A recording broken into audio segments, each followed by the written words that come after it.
Monday morning இந்த vlog வந்து பார்த்திங்கன்னா எனக்கு ரொம்பவே ஸ்பெஷலான vlog. ஏன்னா அன்றைக்கி தான் நான் வந்து ஃபர்ஸ்ட் டைம் வந்து ஒரு வெட்டிங்க்கு வீடியோகிராஃபராக வந்து போயிருந்தேன். மார்னிங் வந்து முகூர்த்தம். ஸோ நைட்டே வந்து நான் எல்லாமே ப்ரிப்பேராக பண்ணி வச்சுட்டேன். நைட்டே ஹேர் வாஷ் பண்ணிவிட்டேன். ட்ரெஸ் வந்து என்ன போட்டுட்டு போகலாம் அப்படின்னு சொல்லிட்டு பார்த்து வச்சுட்டேன்.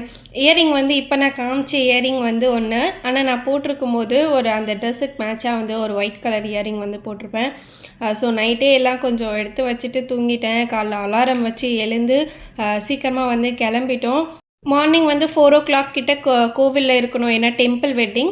ஸோ கோவிலுக்கு வந்து போயிடலாம் அப்படின்னு சொல்லிட்டு 3:50க்கு வந்து கோவிலுக்கு வந்துட்டோம். 4:00 ரெடியாக இருந்தோம். ஆனால் வந்து கல்யாணம் பார்த்திங்கன்னா கொஞ்சம் லேட்டாக தான் நடந்தது. 5:30 கிட்ட வந்து தான் ஸ்டார்ட் பண்ணாங்க. ஸோ அது வரைக்கும் நானும் ராகுலும் கொஞ்சம் நேரம் உட்காந்து கதை பேசிகிட்டு இருந்தோம். இந்த கிளிப் வந்து எடுக்கும்போது பார்த்திங்கன்னா என்னை ஒரு ஃபோட்டோ தான் எடுத்து தர சொன்னேன். ஆனால் அவன் ஃபோட்டோலாம் ஒன்று எடுத்து தர முடியாது அப்படின்னு சொல்லி கிண்டல் பண்ணிகிட்டு இருந்தான். கடைசியாக கல்யாண சாப்பாடு சாப்பிட்டுட்டு ஹாப்பியாக வந்து வீட்டுக்கு போயிட்டோம்.